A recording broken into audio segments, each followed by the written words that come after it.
Inilah kisah ketika Nabi Ibrahim dibakar oleh Raja Namrud. Semoga yang subscribe mimpi berjumpa dengan Rasulullah.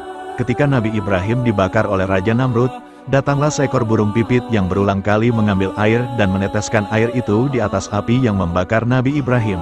Cicak yang melihatnya, tertawa melihat apa yang dilakukan pipit dan berkata, "Hai pipit, alangkah sia-sia dan bodohnya yang kau lakukan itu.